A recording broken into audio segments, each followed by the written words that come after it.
Bon, eh bien, voici donc la 6e déjà séance de notre séminaire Arts, Sciences, Technologies, IHEST Sorbonne. Nous sommes heureux de pouvoir accueillir à nouveau une personnalité de l'IHEST, auditrice de l'IHEST, qui en plus est très impliquée dans toutes les questions liées au biomimétisme et qu'elle vienne nous parler du vivant, de cette relation entre art et vivant qui nous attache, qui est pour nous très très importante et qui nous connecte non seulement au vivant mais aussi à une esthétique qui se déploie depuis des décennies autour de cette relation à la présence, l'expérience du vivant. Donc Christelle Roger a été auditrice de l'IHEST promotion 2021, promotion Michel Serres. Elle est présidente de la fondatrice de Miseco, dont vous avez vu de nombreux liens qui étaient donc envoyés et transmis aux chercheurs d'ACT et puis de l'IHEST. Elle est au conseil de biomimétisme pour le secteur public défense aéronautique et des industriels comme levier d'innovation soutenable et également du conseil stratégie RSE et biodiversité. Donc elle est impliquée, je dirais, de manière effective dans la société civile pour partager son expérience du biomimétisme. Elle est passionnée également par les questions artistiques, d'où l'intitulé aujourd'hui. Et donc nous sommes très heureux, Christelle, de te recevoir et puis aussi éventuellement de pouvoir te compter parmi les étudiants, parmi les interventions de spécialistes qui s'adressent aux étudiants, à nos étudiants et aussi aux auditeurs de l'IHEST, parce que cette relation très particulière entre le biomimétisme et l'art est souvent très peu comprise et peut-être pas appréhendée dans son historique et sa relation technique et scientifique. Donc pour nous, ça va être aussi l'occasion, à travers ton expertise, eh bien, de comprendre, cerner, voire peut-être éventuellement imaginer, pour ce qui est des créateurs, eh bien, des formes et une restitution à cette intervention. Voilà, donc je te laisse intervenir. Tu as vraiment le temps que tu veux jusqu'à 18h30 ou 40, et puis ensuite on passera aux questions. Okay. Je pense que, compte tenu du plan que tu t'es imposé, ce qui a l'air assez dense, on peut vraiment imaginer que tu puisses aller jusqu'à au moins 40. D'accord. De 18h40. Mais écoute, merci Yann. C'est une riche rencontre aussi, et j'espère que par rapport à ce que tu donnes aujourd'hui au collectif de l'IHEST et à Paris 1, bien qu'on pourra mettre en place avec les masters qui sont aujourd'hui spécialisés dans la relation entre art, management notamment, RSE, bien peut-être que ça puisse entraîner des enseignements, des séminaires. J'aimerais beaucoup qu'on puisse aller dans le sens du biomimétisme. D'accord. Écoute, merci Yann. Alors, bienvenue à tous. Peut-être pour repréciser, moi je donc j'ai ma structure de conseil après une vingtaine d'années passées dans des cabinets de conseil et d'ingénierie, donc des Big Four, des Accenture, Capgemini. J'étais partenaire chez KPMG, donc dans le cadre du secteur public et de la défense, donc plutôt sur des projets de conseil et numérique, et ça c'était ma vie d'avant.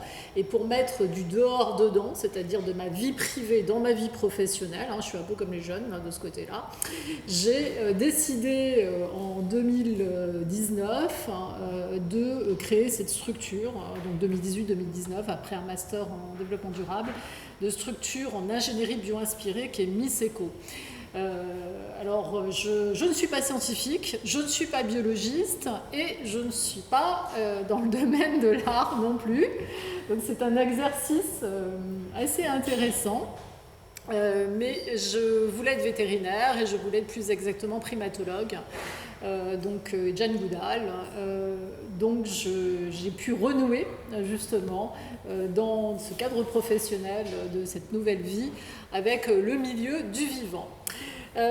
Qui connaît le biomimétisme déjà dans la salle, parce que peut-être que je parle à des... Oui. Alors attends, hop, ça ne fonctionnait pas tout de suite courant. Qu'est-ce qui connaît le biomimétisme? Voilà. Donc vous en... Ah bah oui. Alors tout le monde, donc en fait, c'est bon. On peut commencer par un quiz.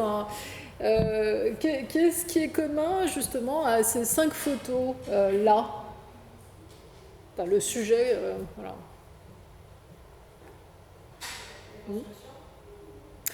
Alors, oui, ou de la construction, tu as raison, de l'ingénierie, mais encore. La conquête du ciel, la hauteur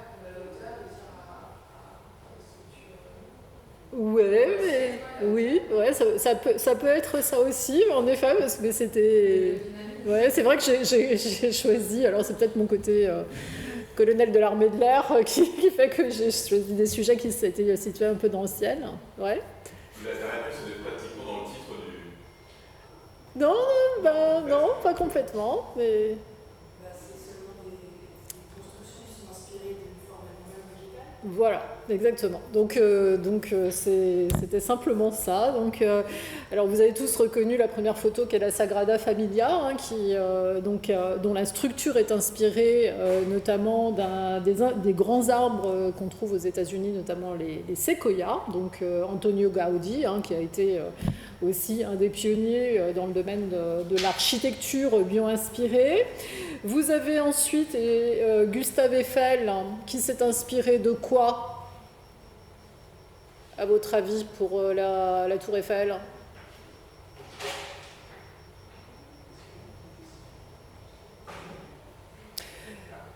C'est 15% du poids de notre corps. Enfin, l'objet est constitué... Exactement. Donc c'est s'inspirer en particulier du fémur humain. Et en effet, la structure osseuse a la particularité d'être en fait un matériau complètement anisotrope, donc qui est en fait soumis, donc la variation en fait mécanique est soumise à différentes variations, soit d'orientation, soit de pression. Et c'est un matériau qui a la particularité d'être hyper léger et hyper robuste à la fois. Donc c'est le double cahier des charges, la double contrainte fonctionnelle de résistance, élasticité et robustesse. Et en fait, si vous voyez, c'est le plus gros, l'os le plus long du corps humain. Et c'est notamment constitué d'un tissu osseux qui est constitué en fait à base de trous, et en fait essentiellement la composition de l'os, c'est à peu près 70% de matière complètement inerte. On a à peine 15 à 20% d'eau notamment. Alors c'est pas de l'air, contrairement à ce qu'on peut croire, parce que seuls les os des oiseaux donc les trous ont une base d'air à l'intérieur, mais là on n'a pas du tout d'air dans cette structure-là. Alors ensuite vous avez sûrement Clément Ader que vous connaissez pour ces machines volantes, notamment. Vous avez, que ce soit les fameuses, l'éole, le Zéphyr, l'Aquilon, hein, donc ça a été un pionnier dans l'aéronautique bio-inspirée. On peut aussi citer aussi les frères Wright, hein, qui sont inspirés notamment des buses, et le vol des buses pour un battement d'ailes complètement asynchrone. Et notamment qui joue sur la portance et notamment la négociation des virages grâce à ces battements d'ailes. Et un certain nombre de machines étaient inspirées des frères Wright et inspirées de ces buses. Vous avez en dessous, je ne sais pas si vous connaissez, donc Thomas Edison, donc la petite photo, alors c'est un ornithoptère hein, de Thomas Edison, qui a inventé cette machine en 1918 et aussi a inventé le principe du dazzle-razzle, donc qui sont des navires pendant la guerre qui étaient complètement invisibles et complètement zébrés. Et la particularité de Thomas Edison, c'était que c'était quelqu'un qui à la fois était un inventeur, c'était notamment un pionnier de l'électricité, un vulgarisateur, et c'était aussi un pionnier dans le domaine du cinéma. Donc on voit déjà ce côté interdisciplinaire qui va naître. Et puis, bien évidemment, alors le pionnier presque de tous, dans le domaine aussi de l'aéronautique, c'était Léonard de Vinci, donc avec ses fameux ordinateurs et ses machines volantes qui étaient inspirées à la fois des chiroptères, à la fois des oiseaux et d'un certain nombre d'autres animaux. Alors, Léonard de Vinci, peut-être que donc il a été étudié, et notamment ses travaux en matière de bio-inspiration ont été étudiés par un chercheur à l'université de Tours qui s'appelle Pascal Briost, et donc du centre, qui est un centre d'études supérieures sur la Renaissance, et lui a mis en évidence le côté, la pratique dans la méthode de Léonard de Vinci, qui était la pratique de l'analogie. Donc il ne faisait pas du mimétisme, il ne copiait pas, parce que ça manquait de créativité, le fait de copier simplement la nature ou le vivant manquait de créativité, et donc il a repéré justement qu'il travaillait par analogie. Donc c'est vraiment une méthode particulière. Ensuite, il va en dégager notamment une théorie, donc il va théoriser, et ensuite il va expérimenter. Mais tout ça, c'était fondé sur 40 ans d'observation des oiseaux. Donc il y a l'observation du vivant qui, on va dire, est la première brique. Donc là, c'était pour commencer un quiz. Alors donc, dans la présentation qui va suivre, pour le sommaire, je vais reprendre un peu le cadre sémantique du biomimétisme et de la bio-inspiration.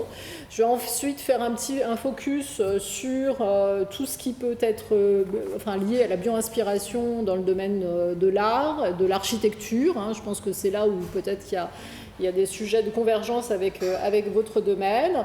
Ensuite, on fera un point sur les matériaux, parce que ça peut être assez intéressant pour toujours dans le domaine de l'art, ça peut être assez intéressant, et c'est là où il y a quand même un peu plus de travaux qui se sont effectués. Et puis, on finira par quelques exemples aussi, et la feuille de route nationale.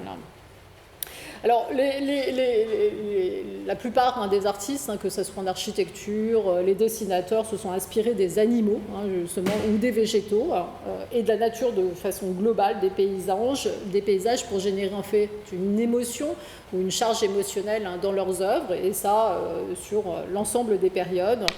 Et on verra notamment que aujourd'hui, ce sont les architectes et les designers qui se sont emparés du sujet de la bio-inspiration et qui sont un peu les précurseurs dans cette pratique bio-inspirée qui est renaissante.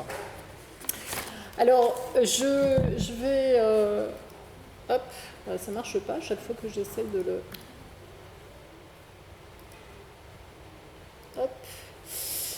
Alors, quelques éléments de contexte sur ce que j'appelle la pieuvre sémantique. Alors, petite information, il y a un certain nombre de dessins que vous allez voir qui sont des dessins d'un ami à moi, donc qui a fait école de commerce, la même école de commerce que moi, et qui ensuite s'est en fait complètement orienté dans le domaine de l'ingénierie culturelle. Donc, il s'appelle Stephen Hearn, et donc je lui avais demandé quelques dessins parce que moi j'aime bien les pieuvres, et donc il m'a fait ces pieuvres, et en fait ça colle complètement au sujet, puisqu'on verra que le biomimétisme en fait c'est une pieuvre sémantique. Alors tout d'abord, qu'est-ce que le biomimétisme? Alors à chaque fois ça ne fonctionne pas. Comment?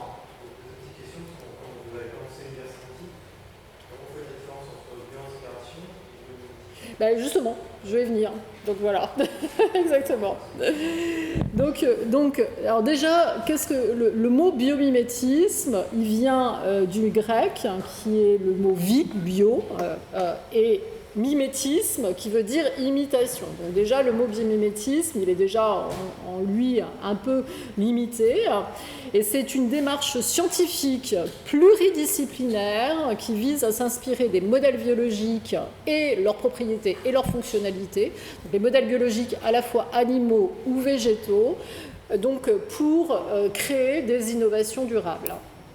Donc c'est basé, donc c'est une démarche qui est basée sur l'observation du vivant, et donc c'est là où on va avoir le mot bio-inspiration qui va arriver.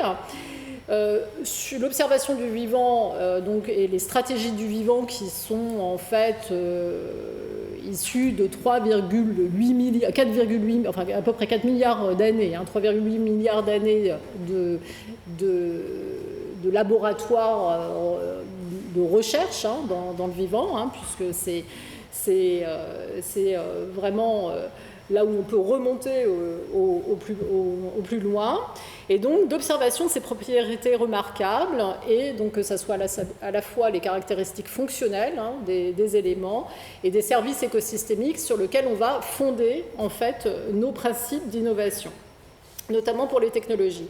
Alors, ce qui est particulier à la bio-inspiration, c'est que c'est complètement pluridisciplinaire. Donc pluridisciplinaire, ça veut dire que ça va répondre à des enjeux de disciplines différentes, c'est-à-dire quand je parle de pluridisciplinarité, c'est la physique, de la chimie, de la science des matériaux par exemple, et c'est interdisciplinaire parce que ça va faire travailler notamment des disciplines entre elles, donc on va croiser, on va hybrider notamment des designers, des ingénieurs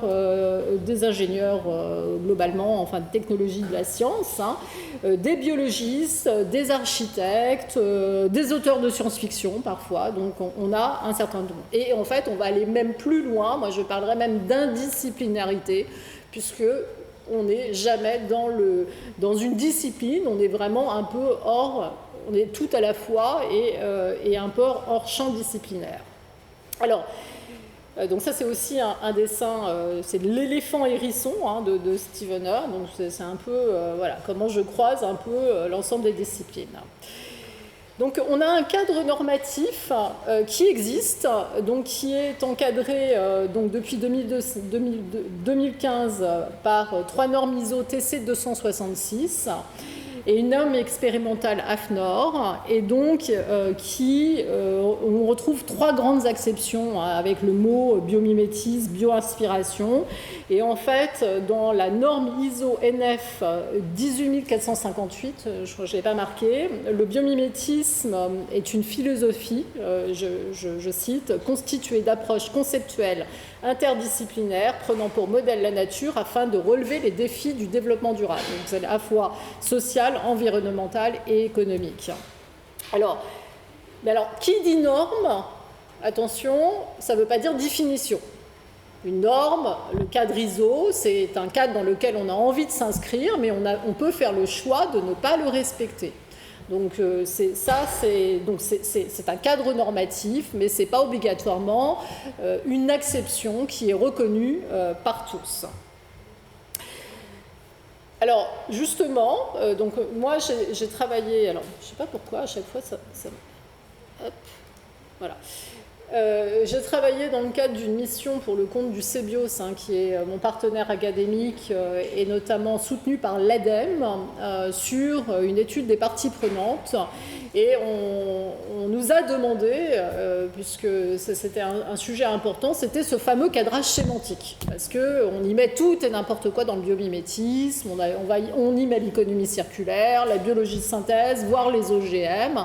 Et donc le sujet, c'est que pour mesurer les impacts et les externalités positives du biomimétisme, on est bien infoutu de le faire si on n'a pas détouré ce champ sémantique et ces acceptions. Donc on a essayé de faire un exercice, alors ce qui n'est pas évident parce qu'en plus les acceptions sont un peu différentes aussi aux USA par exemple, donc c'est pas évident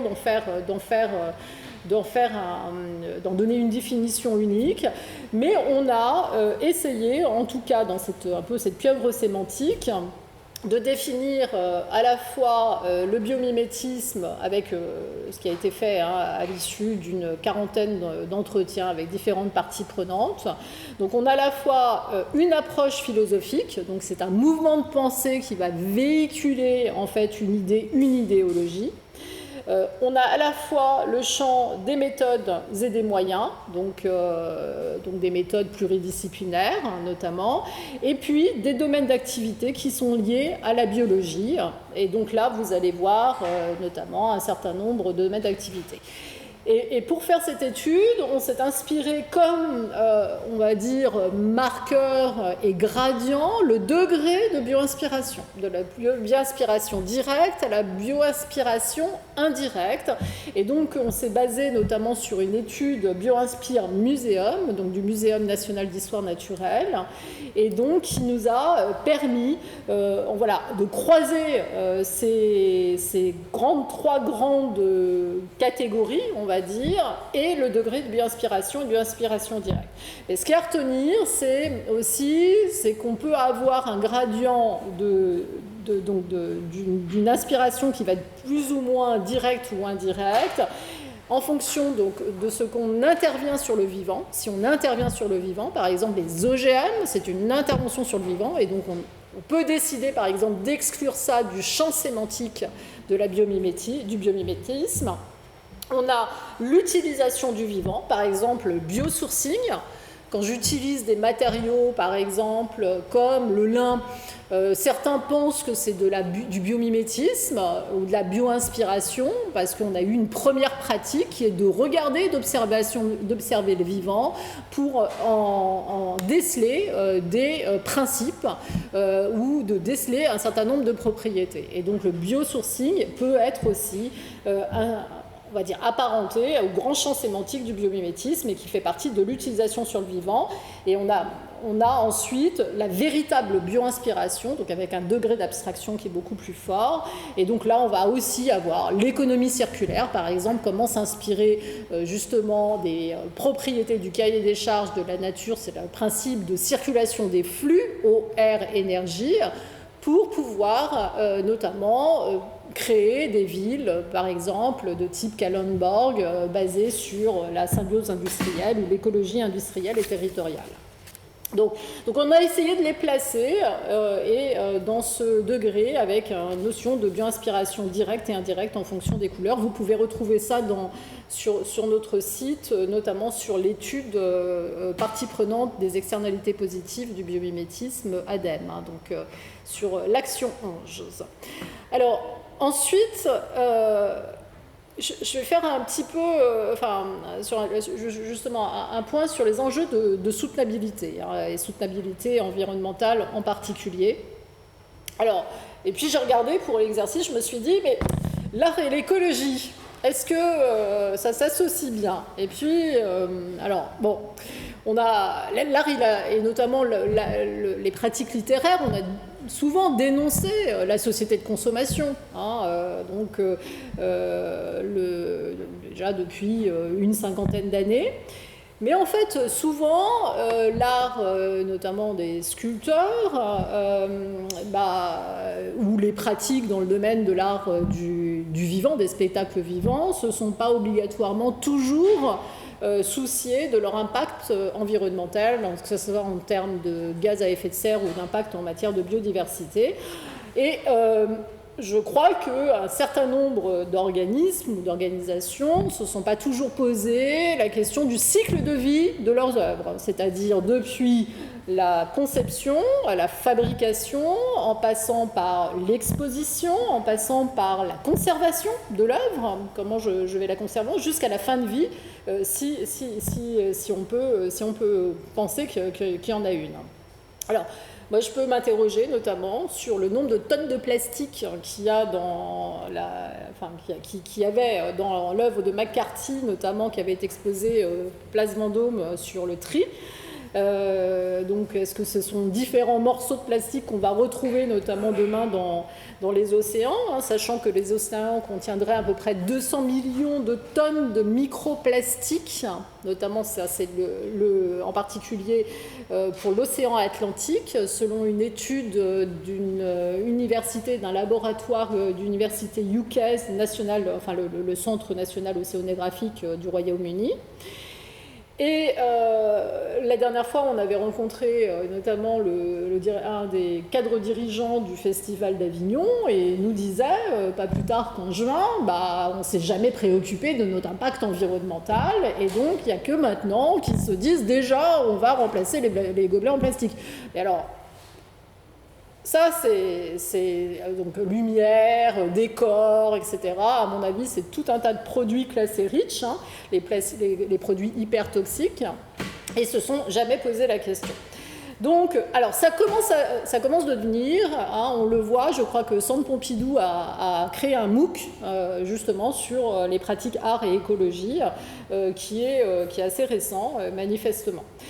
Que dire aussi, par exemple, des blocs? Alors ça, c'est en plus assez marrant, c'est les blocs qui avaient été débités, les grands blocs de glace qui avaient été débités par un artiste qui s'appelle Olafur Eliasson pour la COP21. Donc la COP21 en 2015, en plus, il fallait le faire. Donc c'était ça s'appelait Ice Watch. Alors ils voulaient dénoncer la fonte notamment des banquises. Mais sauf que pour débiter ces blocs et les exposer, les blocs, ils ont fait par camion réfrigéré et par voie maritime réfrigérée un voyage avec un impact environnemental qui en fait n'était pas vraiment pertinent parce qu'il aurait pu prendre des blocs de glace d'à côté. Personne n'allait faire un carottage pour se dire que c'est vraiment de la glace du Groenland. Hein. Il est allé débiter. Donc on peut s'interroger sur ces pratiques justement des artistes qui assumaient complètement. Qui a dit je veux dénoncer, mais j'assume complètement cet impact-là. Et puis ensuite, on peut se dire, mais là c'est un peu normal, les architectes de France parfois s'opposent à un certain nombre d'améliorations, notamment sur l'installation de panneaux solaires, parce qu'il y a des réglementations notamment qui imposent une distance par rapport à un certain nombre de bâtiments classés. Bon là, on va dire que c'est plutôt anecdotique parce qu'on peut le comprendre. Donc ça, c'était pour vraiment introduire justement sur l'art et l'écologie, et on va se poser des questions justement sur l'utilisation des matériaux, de l'impact éventuellement, puisque, alors, pour ce qui est des plasticiens, des architectes, eux, ils manipulent de la matière, donc ce qui est beaucoup plus simple pour moi de faire en analyse comparative avec ce que je connais, qui est plutôt l'ingénierie industrielle. Donc c'est assez simple. Alors, le cahier des charges du vivant, donc il y a une grande prêtresse de la bioinspiration et du biomimétisme qui s'appelle Janine Bénus, qui est à peu près en 1987 qui a écrit son fameux bouquin Biomimicry, et qui va... c'est un peu la Bible, hein, donc là vous avez les 9 à 10 principes fondateurs sur la bioinspiration et le cahier des charges du vivant. Et donc en fait le vivant, ce qui est important, c'est qu'il va miser toujours sur la sobriété. Donc maintenant c'est un terme qui vient à la mode, mais en effet le vivant mise sur la sobriété. La plupart des matériaux qui vont être conçus à température et pression ambiante, donc pour faire des matériaux super résistants, et notamment avec 5 atomes abondants. Est-ce que vous les connaissez, les 5 atomes abondants? Alors que nous, on utilise toute la table de Mendeleïev pour pouvoir faire plein de produits. Donc les 5 atomes abondants, ouais, c'est Schnops. Alors Schnops, c'est carbone, hydrogène, azote, oxygène, phosphore et soufre. Et bien, pour faire ça, le monde du vivant, dans son chaudron magique pour faire ses recettes et faire des matériaux super résistants, souples, légers, et ben, il va avoir besoin que 5 ingrédients dans sa recette magique. Nous, on va utiliser tout le tableau de Mendeleïev. Et puis, alors, avec tous les impacts environnementaux que ça veut dire. Et puis un deuxième principe qui est important, et ça c'est la multifonctionnalité du vivant. C'est-à-dire que quand vous prenez un papillon morpho, par exemple, ces beaux papillons avec des ailes bleues, qui sont en plus des ailes, le bleu n'est pas un pigment, donc c'est une nanostructuration donc de l'aile qui donne cet aspect irisé bleu. Le papillon, les ailes, elles servent à plusieurs choses, elle est multifonctionnelle. Donc c'est vraiment le couteau suisse du vivant, c'est-à-dire que ça peut attirer les femelles, ça peut à la fois servir de propriétés de stabilité en vol, ça peut notamment servir de camouflage pour certains, notamment pour le Greta Auto avec ses ailes qui sont transparentes, des surfaces antibactériennes, donc ça va faire couler l'eau, et parce que pour les propriétés super hydrophobes, et couler les bactéries et les poussières, donc c'est des propriétés complètement auto-nettoyantes. Petit papillon, et qui est en plus hyper résistant, qui est capable de résister, comme les éphémères, à des rafales de vent à plus de 60 km/h.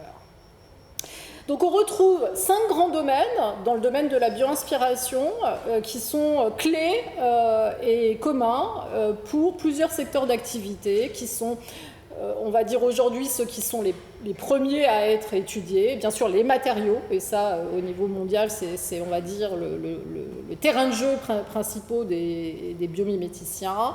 L'énergie, de plus en plus. La chimie, bien évidemment, ce qui est le plus proche, on va dire, et le plus simple. Les technologies de l'information et de la communication et l'eau. Les matériaux, on a à peu près 22% des travaux des chercheurs sur les 200 chercheurs dont ils disposent en France qui vont travailler sur les 200 équipes de recherche, excusez-moi, les 200 équipes de recherche en France, 22% qui vont travailler sur les matériaux, en particulier 18% sur les technologies d'information et communication. Et puis, bien évidemment, il y a l'eau, hein, parce que l'eau, c'est le principal solvant dans la nature, donc en fait, c'est ce qu'il y a de plus simple.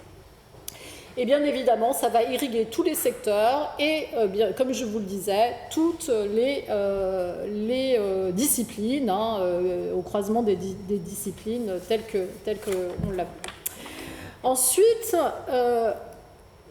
donc comme on l'a vu tout à l'heure, il y a trois grands types d'approches dans le biomimétisme. Alors celle qui, je pense, vous intéresse, vous, c'est toujours un peu les formes et les structures, peut-être, hein, peut-être que je me trompe, remarque.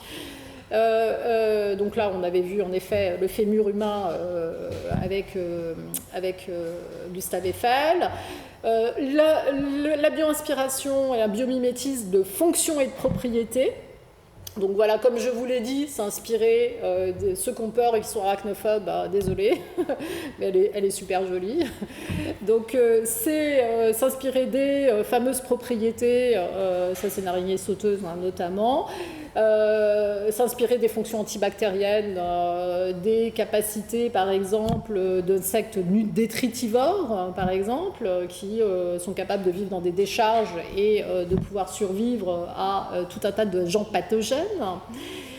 C'est un biomimétisme ensuite d'organisation, hein, où là on va retrouver plutôt l'économie circulaire, l'écologie industrielle et territoriale, et cette fameuse ville de Kalundborg au Danemark qui a été créée dans les années 60, où il y a cette circularité de flux, où les déchets des uns vont servir de sous-produits pour les autres, et notamment il y a un fabricant de placopates par exemple qui va utiliser les excès de gaz d'une raffinerie pour chauffer son gypse par exemple. Donc ensuite, on a 3 clés d'entrée dans le biomimétisme pour répondre aux 9 des principaux 17 objectifs de développement durable. Vous êtes tous familiers, je suppose, avec les ODD. Et donc on a ces 3 grandes clés d'entrée, et ça vous pouvez revoir dans le rapport de Miseco sur l'ADEME et sur notre site, hein, Miseco Cebios. Vous avez le biomimétisme comme vecteur de coopération, donc champ, comment être aux interfaces des disciplines, comment favoriser la coopération, mais c'est aussi comment travailler sur la nature comme mesure, donc sur ces grands principes de sobriété et de résilience, et puis surtout vecteur d'innovation. Comment ça va nous faire sortir du champ traditionnel, donc défixer la pensée. Et donc, ça a été notamment théorisé à l'école des mines, au labo des mines, par Armand Hatchell, hein, qui était déjà venu, mais sur d'autres sujets à l'IHEST, avec justement ces principes de défixation. Parce que quand on a parlé de Léonard de Vinci la dernière fois, Léonard de Vinci, il n'a pas obligatoirement pensé oiseau pour penser machine volante. Alors que c'est vrai que nous, on va se dire, ce qui vole, c'est un oiseau. Mais il a avant tout pensé patagium, les membranes, non pas d'un oiseau, mais d'un mammifère qui était un mammifère volant. Donc, et ensuite, il va croiser, donc il va hybrider. Hein. Et puis, il faut se dire que c'est ce fameux sujet de transdisciplinarité, de pluridisciplinarité. Ça, c'est important, c'est que justement, c'est un mode de pensée. Léonard de Vinci, c'était un organisateur de fêtes, c'était un peintre, un dessinateur, un concepteur de machines de guerre. Donc, il était déjà lui-même dans cette pensée aux frontières des disciplines. Il n'était pas dans son carcan, dans son silo, il était vraiment dans cette ouverture-là. Donc ces trois clés d'entrée doivent nous permettre justement d'aller vers des externalités qui vont être sociales, environnementales ou économiques plus positives ou contributives. Alors, l'écologie par l'art. Alors, est-ce que justement l'écologie pourrait être... est-ce que l'art peut contribuer, on va dire, à la transition écologique et est-ce que l'art peut justement s'emparer d'un certain nombre de principes pour pouvoir sauver le vivant? Alors là, vous avez justement une photo qu'on peut trouver au cabinet des absurdités du musée, du musée de La Rochelle, musée maritime de La Rochelle. Ça s'appelle Canetta Rédividré, qui dénonce en effet justement un certain nombre de pollutions plastiques. Et donc ce cabinet des absurdités est un lieu assez intéressant, le musée de façon globale, justement sur les problématiques de transition écologique dans le domaine marin. Donc comment l'art peut contribuer à la préservation du vivant? Alors déjà, si on repart, je ne vais pas vous faire un cours d'art parce que ce n'est pas mon job, mais l'esthétisme par essence. Déjà, la bio-inspiration dans l'art, ça a commencé. Alors moi, c'est vrai que je vais peut-être plus regarder les peintures, mais ça a déjà commencé dans ce lien entre sciences, biologie et art. On a eu une forme de biologie qui s'invite dans l'œuvre artistique par un biologiste allemand qui s'appelait Ernst Haeckel. Donc les dates exactement, c'est 1834-1919, et qui avait fait un bouquin avec des lithographies illustratives des sciences naturelles qui s'appelle Forme artistique de la nature. Et donc on voit tout un tas de planches, comme la planche verte, qui sont des planches où on va représenter des organismes souvent monocellulaires, très médulaires. Donc il aimait bien les méduses. Et en fait, c'est lui qui a dans toutes ces planches, en fait, inspiré tout le courant d'art nouveau. Et donc, on a notamment Constant Roux, qui est en 1910, a fabriqué des lustres inspirés justement de cette fameuse forme médulaire qui est un peu une méduse, donc un lustre en forme de méduse, donc qui avait été exposé au musée océanographique de Monaco. Et puis ensuite, on a par exemple à l'exposition universelle en 1901, je crois que c'est pas 1900 ou 1901, on a la fameuse porte de René Binet qui s'inspire complètement des lithographies d'Ernst Haeckel. Et donc, lui, il a révélé un peu cette forme de symétrie qui est présente dans la nature, et puis des formes qui sont les courbes, les volutes, et puis de tout un tas d'éléments de géométrie assez complexes, et puis ce côté vraiment superbement esthétique des organismes vivants. Donc, on a, dans cette... alors, oui, si, ça passe. Donc, on a, par exemple, deux illustrations dans le vivant vecteur d'esthétisme. On va avoir les échinodermes, qui sont en fait un embranchement d'animaux qu'il a essayé de représenter des profondeurs océaniques et qui viennent de l'époque du Cambrien. Les premières traces fossiles remontent à l'ère du Cambrien. Donc, le Cambrien, c'est à peu près moins 500 millions d'années. Et puis, à droite, les ascidies, qui sont considérés comme un groupe évolutif, en fait, qui ont été un peu les premiers groupes à lorer des vertébrés. Donc, on voit là ces symétries, c'est à la fois superbe en termes d'esthétisme. Donc, Et là, vous avez toute cette série que vous pouvez voir dans son bouquin sur les formes artistiques de la nature. Ensuite, on a l'inspiration primaire de la nature dans l'art. Alors bon, ça, vous connaissez tous. C'est bien sûr le fameux peintre Arcimboldo, Giuseppe Arcimboldo, qui est le peintre en fait assez maniériste milanais, qui est à peu près dans les années 580 à peu près à dessiner une série de portraits inspirés de modèles végétaux ou animaux, mais beaucoup végétaux pour pouvoir faire la série des différentes saisons. Et puis, ce qui est intéressant, c'est qu'il a essayé de représenter notamment Rodolphe II en Vétune, qui est le grand dieu à l'époque romain des vergers. Donc il y avait cette représentation dans l'art, où là, on va faire venir de l'art vraiment dans le vivant plutôt, végétal, dans la peinture, mais dans la composition du corps humain. Et c'est assez marrant parce qu'il était aussi dans les cabinets de curiosité, parce que c'est lui-même qui a inspiré les fameux cabinets de curiosité, à la fois de Rodolphe II, mais de Maximilien II, qui était un autre empereur. Donc voilà. Donc là on a ces différents projets. Donc un petit instant pour... alors voilà, de nouveau, le mécanocrabe de Steven Hearn. Donc c'est nouveau, c'est un de ses dessins. Et puis on va démarrer de nouveau aussi par un quiz facile sur des espèces totems, donc de matériaux durables. Qu'est-ce qui est commun à ces trois photos ?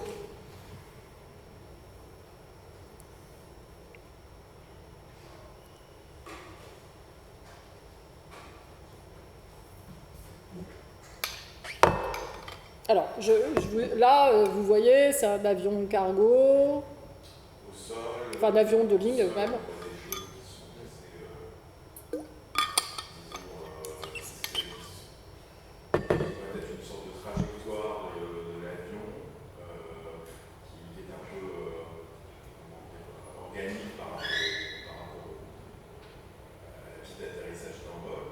Sur le sol, à côté de cette basket, on a une bobine de fil. C'est le sneaker. C'est sneakers.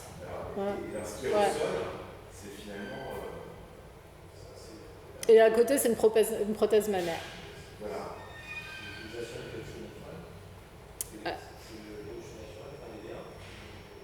Alors, c'est pas l'EVA, mais ça pourrait être l'EVA, mais c'est pas l'EVA. Alors, c'est un animal, et il en existe à peu près 4700 dans le monde, d'espèces différentes. C'est vraiment la grande championne de l'ingéniosité, mais vraiment mise à toutes les sauces. C'est la mal-aimée de l'espèce humaine pour certains. Voilà, exactement. donc avis aux arachnophobes encore. Voilà. Donc c'est vraiment le matériau, le métamatériau qui est utilisé dans tous les secteurs d'activité. Ça peut inspirer des filets pour pouvoir récupérer les débris spatiaux. Vous savez que l'espace aujourd'hui est une poubelle, on a envoyé tellement de satellites, donc l'ESA est en train de travailler sur un certain nombre de filets de capture de débris spatiaux. On l'utilise dans le domaine de la santé pour faire des pansements, notamment, qui vont être résorbables facilement. Et puis, c'est un métamatériau parce que c'est l'équation parfaite entre résistance... Ah mais non, il y a quelqu'un qui parlait à côté. Voilà. Je me disais, mais non, c'est... D'accord, voilà. Entre résistance, élasticité, donc c'est beaucoup plus fort que n'importe quelle fibre de carbone. Donc là, par exemple, on a 3 PME qui travaillent sur la soie d'araignée. Donc la première, c'est Boss Shred, qui est une entreprise californienne qui, en 2009, en fait, a utilisé les principes de la soie d'araignée notamment pour essayer de la reproduire avec de la levure, du sucre et de l'eau, et donc un peu comme la bière, enfin grosso modo, pour faire en fait une soie, une fibre qui serait un peu exactement comme ce qu'on appelle la dragline, hein, la soie d'araignée. Alors l'araignée, en fait, pour faire sa soie, c'est en fait une boue d'estomac qu'elle va sortir et qui va s'éjecter, hein, donc de son estomac. Et donc, et en fonction de l'endroit où cette soie va être projetée, il va y avoir des niveaux de résistance qui vont être assez différents. Donc, qu'on soit au centre de la toile ou à l'extérieur de la toile, donc il y a aussi des propriétés complètement différentes. Toujours, c'est encore un matériau anisotrope, hein, un peu comme l'os. Donc ça imite la soie dragline. Ensuite, vous avez la société Amsilk, qui en fait est une PME allemande qui notamment a travaillé pour le compte d'Airbus pour pouvoir faire des renforts de structure pour les composites, parce que justement la soie d'araignée est super léger et super résistant à la fois, donc ça permet d'économiser en matière et donc de rendre les avions beaucoup plus légers, d'utiliser moins d'énergie bien évidemment pour ensuite les déplacer.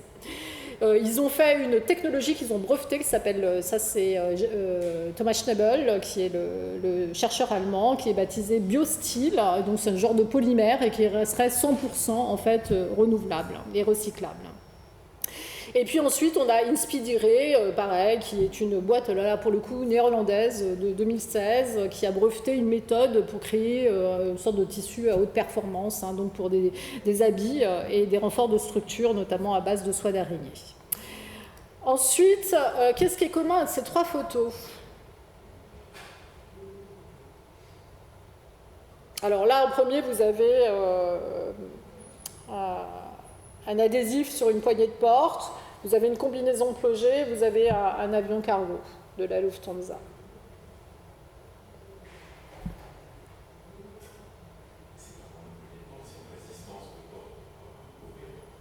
Non, en fait, c'est juste la poignée en photo, ouais. Mais il y a quelque chose sur la poignée.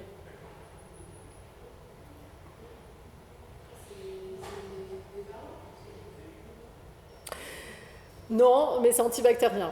Alors ça, c'est parfait. Alors ça, c'est le totem. Hein, quand je parle d'araignée et là, requin, donc là, c'est le requin, cette espèce qui inspire ces trois grands domaines, hein, donc, notamment des revêtements et des traitements de surface, des revêtements de surface antibactériens, qui va s'inspirer de la micronervuration de la peau du requin, sur lequel, en fait, justement, les agents pathogènes ne vont pas adhérer. Et donc là, c'est une société américaine qui s'appelle Sharklets, qui a mis au point des adhésifs qu'on va coller dans le domaine médical sur des poignées de porte et qui s'inspirent vraiment de micrométriquement, en fait, de la nanostructuration de la peau de requin. Donc, ça, c'est vraiment un adhésif qui est utilisé aujourd'hui en santé sanitaire vraiment régulièrement. Ensuite, on a Speedo, qui est un fabricant australien de combinaisons de plongée. Alors bon, ça c'est assez facile, hein, parce que c'est vraiment le plus intuitif. Qui va s'inspirer de cette micronervuration qui permet aux requins d'aller très vite. Donc il y a ce côté aérodynamisme dans l'eau. Et surtout, ça permet de prendre appui sur le geste pour pouvoir favoriser la propulsion. Et puis ensuite, on a la Lufthansa, le cargo. Alors la Lufthansa qui devrait cette année, qui a cette année normalement, sur une flotte de Boeing 777 de fret, a mis des revêtements qui seraient aussi, qui s'inspirent de la micronervuration de la peau de requin pour favoriser leur aérodynamisme. Et la promesse, c'est une réduction de 1% de la consommation de carburant. Donc ensuite... Donc Lufthansa, Speedo et Sharklets, hein, qui sont les sociétés. Alors, des projets architecturaux emblématiques, dans le domaine de l'architecture, j'avais oublié de mettre le slide, mais c'est vrai qu'on a parlé d'Antonio Gaudí, mais on peut, et peut-être que vous connaissez tous, Richard Burgmüller, donc qui est dans les années 40-50 un Américain qui a créé ces fameuses géosphères. Donc, qui sont en fait inspirées de la sphère terrestre. Donc, ce sont des sphères géodésiques, donc avec une alternance de treillis qui épousent parfaitement les courbes de la sphère terrestre. Donc, je crois que dans les années 40 ou 50, il a dû exposer ça au salon. Alors, je ne sais plus si c'était une expo universelle ou un salon à New York ou au Canada, mais en tout cas, c'était plutôt dans les années 67, ouais, dans 67, qu'il avait donc exposé cette fameuse géosphère. Pour la petite histoire, ce qui est intéressant, c'est que Richard Fuller, en fait, est aussi le père de cette notion qu'on retrouve aujourd'hui, qui devient à la mode, qui est cette notion d'esclave énergétique. C'est notamment le fameux Jean-Marc Jancovici qui, avec Blin, le dessinateur et illustrateur de BD, qui dans la nouvelle BD qu'ils ont sortie il y a quelques mois sur la fin du monde, remet en évidence cette notion d'esclave énergétique pour justement comparer ce qu'il nous faut comme esclave en termes de machines par rapport à la production d'esclaves en termes la mécanique humaine avant pour pouvoir le produire la même énergie. Et donc lui, dans les années 40, avait déjà énoncé ce principe d'esclave énergétique. Ensuite, on a Otto Frey. Alors Otto Frey, qui est un architecte allemand que vous devez aussi connaître, qui a fait le Stade de Munich en 1972 et qui est complètement inspiré de la fameuse toile d'araignée.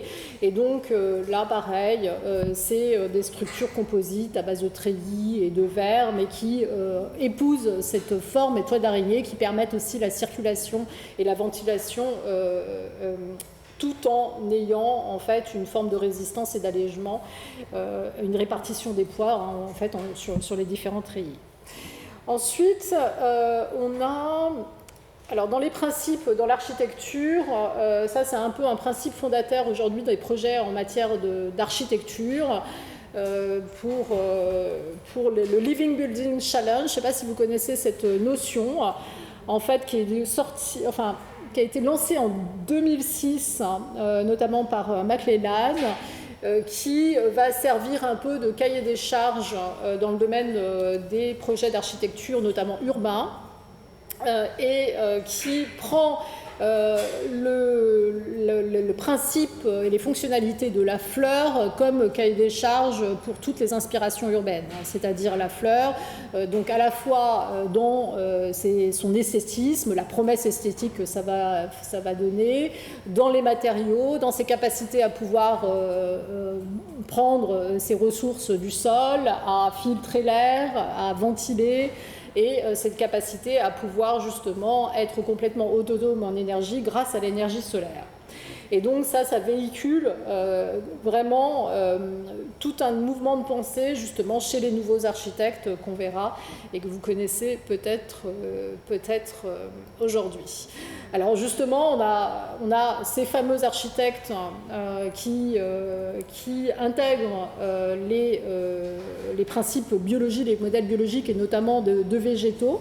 Je ne sais pas, vous connaissez peut-être cet architecte, Art on Build. Je ne sais pas si vous connaissez. Je ne sais pas si vous avez. Parce que j'ai oublié de vous. Je ne sais pas si c'était plutôt l'architecture ou pas. Alors, ça, c'est le centre. En 2018, c'est le centre d'études de recherche en cancérologie de Lyon. Donc, a retenu ce cabinet d'architecture Art on Build qui va prendre. Qui va concevoir en fait un bâtiment qui va fonctionner comme un principe du vivant et le principe de la feuille. Donc, c'est-à-dire qu'il y a un certain nombre de lames thermochromiques, là que vous voyez, qui vont préserver l'enveloppe du bâtiment, la carapace de cette enveloppe qui sert, qui est un futur bâtiment de recherche contre le cancer. Et ça va alors donc en fait ces lames qui sont thermochromiques, donc elles vont notamment s'ouvrir avec la chaleur, donc ce qui fait que ça va préserver le bâtiment de la luminosité et de la chaleur, donc ça va quand ça s'ouvre complètement, et puis elles vont se refermer quand il y a moins de chaleur. Donc en fait, ça va laisser la lumière et ça va laisser justement le soleil entrer, et donc pour pouvoir chauffer le bâtiment. Et donc l'objectif, c'est aussi diminuer la consommation énergétique du bâtiment. Donc il va travailler à la fois sur le bruit, la chaleur et la lumière. Il y a toujours des paramètres différents au niveau du cahier des charges et ces motifs d'inspiration végétale. Donc normalement, la promesse est 75% d'énergie qui sera économisée, et donc vraiment c'est le type de bâtiment thermopassif, ce qu'on appelle d'adaptation passive dans le domaine de l'architecture et des bâtiments. Ensuite, on a ce fameux bâtiment que vous devez tous connaître, donc Achim Mendes, qui est en fait le père un peu de l'architecture performative, morpho-écologique, morphogénétique. Je ne sais pas si ça vous dit quelque chose, Achim Mendes. Alors lui, donc c'est en 2012, il a commencé à créer, justement, à s'intéresser aux organismes en fait hygroscopiques et notamment anisotropes, comme la pomme de pin. C'est de la pomme de pin, vous voyez tous une pomme de pin, lorsqu'il y a beaucoup d'humidité, elle va se refermer et elle va s'ouvrir quand il n'y a pas d'humidité. Et donc, son bâtiment est complètement thermopassif, il va réagir comme un organisme vivant. Et donc là, on va avoir des structures, alors qui sont des structures, c'est une structure en bois en fait, et qui va réagir à l'humidité. Et ces orifices vont s'ouvrir et se fermer en fonction du taux d'hygrométrie. Donc on est vraiment complètement inspiré des systèmes de régulation thermique et puis à la fois lumineuse que l'on a dans le vivant.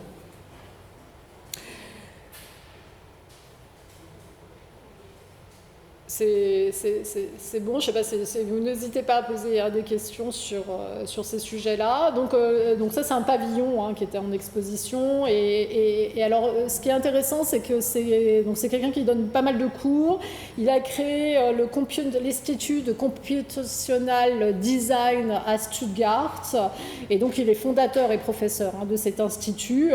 Et aujourd'hui, il y a un certain nombre d'étudiants en design qui vont travailler chez lui pour s'inspirer de tous ces pavillons météo-sensitifs. Et c'est le fruit de 5 ans de recherche. Donc il y a quand même des laboratoires derrière. Il n'a pas trouvé ça comme ça. Donc il a fallu trouver les matériaux, les bonnes enveloppes, etc. Ça, vous connaissez tous, non? Je suppose, non? Pareil, non. Je ne sais pas si Yann, toi tu connais, l'Earth Gas Center, il est assez vieux ce bâtiment, 96, dans les années 93-96, à Harare, capitale du Zimbabwe. Donc c'est un bâtiment qui est complètement inspiré des fameuses cheminées des termites. Alors les termites, il y a à peu près 2600 espèces, en général, plutôt en Afrique et en Asie, mais il n'y en a que 4 qui sont humivores, donc qui vont fabriquer de l'humus à partir notamment d'un certain nombre de déjections et de déchets pour pouvoir fonder leur construction. Et donc c'est un bâtiment, il y a 40 degrés dehors, le bâtiment il est toujours à 30 degrés parce qu'il y a des petits trous dans l'ensemble de la termitière qui vont favoriser la circulation d'air. Donc il y a un moment où on va faire rentrer l'air lorsqu'il est beaucoup plus froid la nuit, le faire remonter, donc ça va circuler et vont évacuer l'air chaud par la cheminée du haut. Donc on est vraiment sur ces principes-là. Donc il a construit ce bâtiment et il a été, je crois qu'ils ont supprimé toutes les ventilations électriques, tous les systèmes de climatisation grâce à ce principe-là. On a sur le même thème l'architecte français qui s'appelle In Situ, qui a travaillé sur l'église Niamey au Sénégal en 2019, qui a inspiré aussi des termitières. Donc là, il y a plusieurs sujets. Voilà, c'était cette fameuse église, mais c'est un peu le même principe. Et notamment, elle a co-travaillé avec Eiffage. Et donc on peut la voir au Sénégal, donc sur le principe d'intermitière. Et donc là, il y a toute une circulation, pareil, des flux thermiques et de qualité de l'air. Ensuite, alors là, c'est pareil, vous pouvez trouver des éléments sur tous les architectes et les constructeurs et les industriels qui travaillent sur ces sujets de bio-inspiration dans le Biomiming Lab, qui est organisé par le CBIOS depuis 2019, qui s'efforce de rassembler l'ensemble des initiatives en architecture urbaine qui seraient inspirées. Donc on a notamment un cabinet d'architectes qui s'appelle Tangram, qui est dans le sud de la France, qui est quand même assez à la pointe sur un certain nombre de sujets, et notamment de régénération de la biodiversité dans le domaine de l'architecture avec des matériaux aussi assez innovants. Donc il y a X-Situ, In Situ, Béchu, qui travaillent sur ces sujets-là. Et puis bien sûr les pôles de compétitivité, notamment dans le domaine des matériaux. Alors ensuite, pour illustrer, pour pouvoir faire des œuvres avec des matériaux qui seraient moins consommateurs de matériaux et d'énergie, on va retrouver un certain nombre de grandes champions dans le domaine de l'hydrophobie ou de la superhydrophobie, donc la feuille de lotus. Alors la feuille de lotus, si on la regarde, c'est pareil, c'est des petites papilles. Vous voyez que l'eau glisse sur la feuille de lotus. C'est des petites papilles qui vont faire quelques microns, qui sont comme des papilles sur la langue, qui sont enduites du genre de résine. Et donc, ce qui fait que la bulle d'eau, en fait, ou la goutte d'eau, va complètement glisser et ne va pas adhérer et va emporter en plus avec elle l'ensemble des bactéries, des agents pathogènes ou des poussières. Et donc, c'est pour ça qu'on appelle ça des structures en général de super-hydrophobie. Donc, on a la feuille du lotus, on a le nénuphar, bien évidemment, sur ces sujets-là. Donc, ça favorise l'écoulement. Et donc, il y a par exemple des constructeurs automobiles qui souhaitent s'inspirer de ces principes-là pour pouvoir faire des textiles dans des voitures partagées qui seraient auto-nettoyantes ou dans le domaine de l'aéronautique également. Ça inspire aussi des textiles qui seraient auto-nettoyants. Donc, vous voyez le monsieur qui se met du coca sur son polo. Et là, on a justement ces fameuses petites papilles qui sont sur le lotus, qui fait que ça n'adhère pas du tout, ça coule avec les papilles. Donc on a des peintures, comme je vous l'ai dit. On a aussi la nanostructuration avec des plots hydrophobes et hydrofuges du scarabée du désert, excusez-moi, qui va être capable de récolter la rosée le matin et faire couler ces gouttes de rosée comme par un système de multicapillarité jusqu'à sa bouche. Par ce système de mini-plots, vous voyez là sur la nanostructuration, donc il y a des plots hydrofuges et hydrophobes, et donc ça va faire une espèce d'écoulement naturel. Et donc ça inspire par exemple un certain nombre de filets à brouillard dans des zones où il y a du stress hydrique ou de la sécheresse. Et puis, on a d'autres domaines, d'autres sociétés qui vont s'inspirer notamment des plantes carnivores. Alors, les structures super hydrophobes dont on a parlé tout à l'heure, le problème, c'est que, en fait, le sang et l'huile ont une faible tension, justement, sur ces surfaces. Et donc, il a fallu s'inspirer des plantes carnivores, parce que, en fait, les plantes carnivores, elles ont un petit revêtement aqueux qui permet aux insectes dont les pattes sont enduites d'huile de glisser directement dans la plante et se faire bouffer. Et donc, ils ont donc un certain nombre de laboratoires de recherche, notamment le Wyss Institute à Harvard, a mis au point des technologies complètement inspirées de ces plantes carnivores qui permettent en fait, d'éviter l'adhésion de l'huile et du sang, parce que ce ne sont pas les mêmes propriétés de tension que l'eau. Donc grâce à des genres de films aqueux qui sont des revêtements spécifiques. Et puis ensuite, on a les vers de diatomée, donc avec un certain nombre de chercheurs au Collège de France, comme Jacques Livage, qui a travaillé sur cette structure qui permet à température et pression ambiante de faire donc, du verre en récupérant la silice qui est contenue dans l'eau de mer, donc grâce simplement à la température de l'eau de mer. Donc là où nous, on est obligé de chauffer à des températures qui sont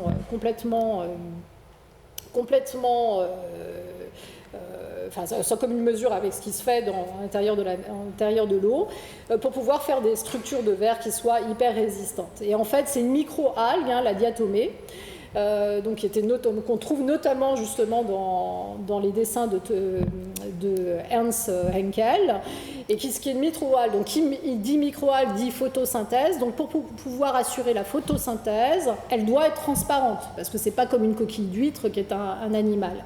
Et donc pour le faire, elle va créer cette structure qui est une genre de squelette externe, qui est une carapace.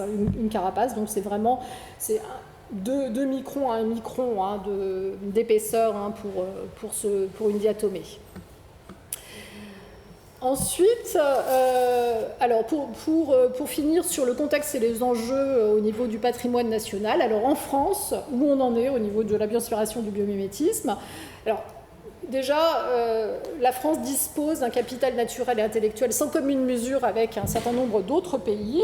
Alors, on dispose de 10% de la biodiversité mondiale. On a à peu près le second espace maritime mondial, après les États-Unis. On a 300 000 km² simplement en moins que les États-Unis, qui disposent à peu près de 11 millions de km². Bon, grâce à notre territoire ultramarin, notamment. On est premier espace sous-marin mondial et on dispose à peu près de 50% des mammifères marins qui évoluent notamment sur le territoire national. 20% à peu près des poissons, et on a surtout le 3e plus grand muséum national mondial, avec le Muséum national d'histoire naturelle. Donc on a le Smithsonian aux États-Unis et on a le musée de Londres qui sont dans les top 3. Et puis surtout, on a 200 équipes de recherche, comme je le disais tout à l'heure, dont 22% des équipes de recherche, alors CNRS, CEA Leti, CEA Tech, muséum bien évidemment, les laboratoires interdisciplinaires qui vont travailler sur des sujets de bioinspiration, que ce soit chimie, technologie d'information et de la communication, ou que ce soit sur les matériaux. Capteurs senseurs, beaucoup sur les technologies d'information et de la communication. Par exemple, comment travailler. Alors, il y a le CNRS, par exemple, sur l'Institut de biorobotique à Marseille, qui va travailler sur des capteurs mis en bout de pale des hélicos pour inspirer de l'œil de la mouche, pour éviter les chocs, par exemple, avec des montagnes ou des reliefs. Alors, ce qui est intéressant, c'est qu'en effet, c'est des applications multisectorielles. On a aéro, cosmétique, santé, tout luxe, LVMH, horlogerie, qui vont s'inspirer des projets de bioinspiration.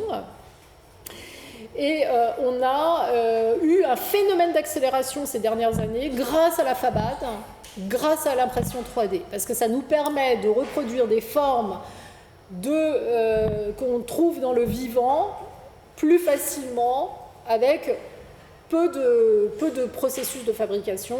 Et donc, là où on avait, 3-4 pièces, on peut en faire qu'une, simplement, qui serait inspirée d'une forme ou d'une structure que l'on trouve dans le vivant.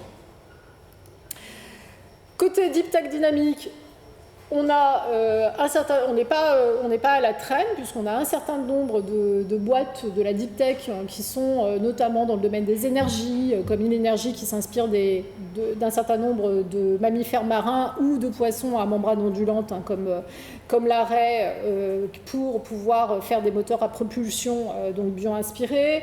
On a ADVTech qui s'inspire notamment aussi de ces membranes ondulantes pour pouvoir faire des éoliennes, des petites éoliennes urbaines qui sont notamment, qui préservent plus facilement la biodiversité que les grandes éoliennes traditionnelles.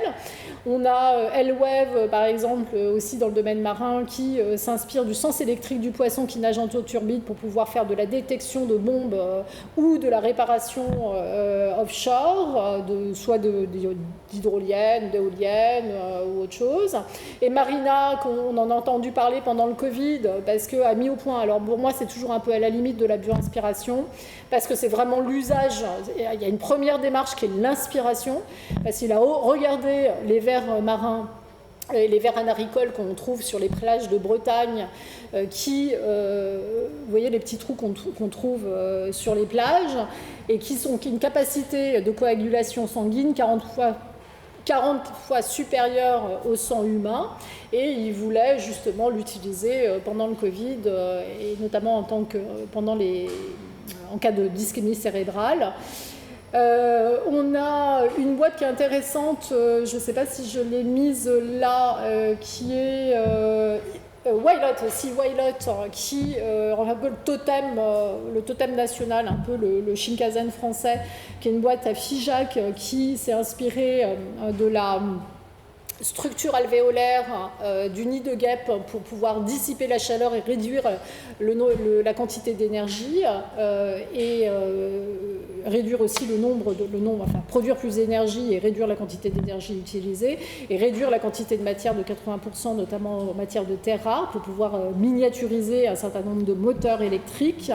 Et là, qui a levé des fonds, qui a reçu des subventions de Conseil de l'innovation. Et à la petite histoire, en fait, c'est sa fille qui s'est fait, il y a 5-6 ans, piquée par une guêpe. Il est allé voir le nid de guêpe, et là, il s'est dit, pouf, je vais transformer mon processus de fabrication et je vais intégrer cette structure alvéolaire pour pouvoir dissiper les courants de Foucault. Donc là, une deep tech dynamique en France avec des levées de fonds. On a plus de 500 millions d'euros de levées de fonds sur des boîtes de la deep tech bio-inspirées. Mais alors le problème, toujours un dessin de Steve Hunter, c'est que le biomimétisme est incasable, donc on n'arrive pas à avoir des budgets en France qui soient destinés à la bio-inspiration, donc c'est assez éparpillé.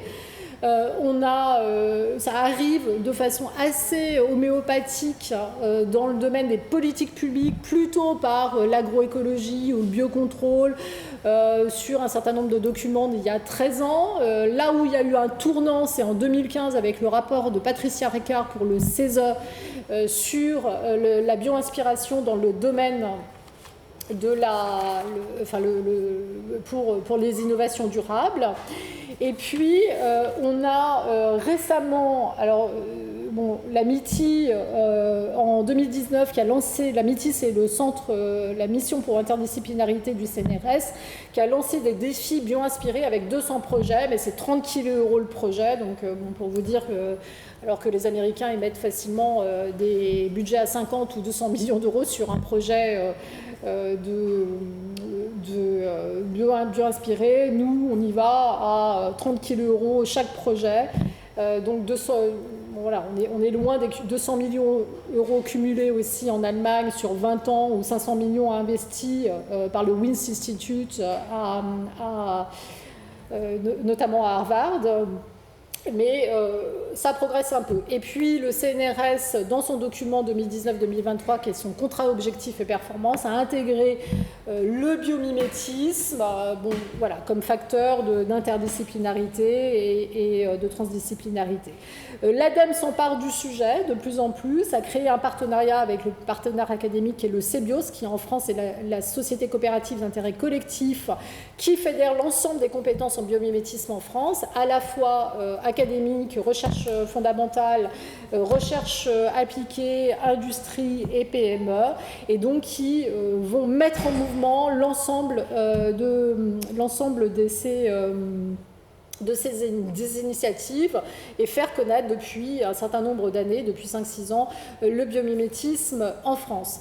Donc, moi, quand je suis arrivée, et c'est une des missions de mon cabinet Miseco, c'était justement de travailler sur une feuille de route nationale stratégique avec un certain nombre d'actes pour pouvoir favoriser l'essor du biomimétisme en France. Donc, dans la continuité du COP, donc moi j'ai organisé avec France Stratégie, donc qui est un peu le think tank stratégique du gouvernement, donc qui dépend du PM, une journée de travail sur le thème du biomimétisme en novembre 2019 qui a donné lieu à une synthèse donc, que j'ai rédigée pour le compte du CBIOS, mais rédigée intégralement par Miseco, hein, donc en branding, en co-branding, donc qui est publiée sur nos sites et y compris sur le site de France Stratégie et qui a donné un certain nombre d'éléments d'action avec un plan d'action pour pouvoir favoriser cet essor, donc que ce soit de la gouvernance, la formation, etc. Donc vous voyez le deuxième, là c'est le rapport ADEME que vous voyez, et puis l'année dernière dont j'avais mobilisé les parlementaires aussi, donc depuis 2019 notamment Huguette Yegna qui était la députée du Lot, qui était à la fois avant à la commission des affaires économiques et qui s'est emparée du sujet, s'est passionnée par le sujet parce que c'est une ancienne directrice de recherche aussi, et que j'ai embordé sur le sujet et qui, avec Villani à l'époque, pour pouvoir sortir une note scientifique pile l'année dernière, en novembre l'année dernière, sur un certain nombre d'actions qui reprend en fait nos rapports pour la bioinspiration. C'est une note de l'Office parlementaire d'évaluation des choix scientifiques et techniques dont la rapporteuse a été Huguette Yegna. Et là, je viens de mobiliser la commission développement durable de l'Assemblée nationale pour avoir un genre de rapport Villani du biomimétisme, comme il y a eu un rapport de l'IA, mais un rapport qui serait dédié à la bioinspiration avec vraiment un certain nombre d'actions et puis des fléchages budgétaire sur le sujet.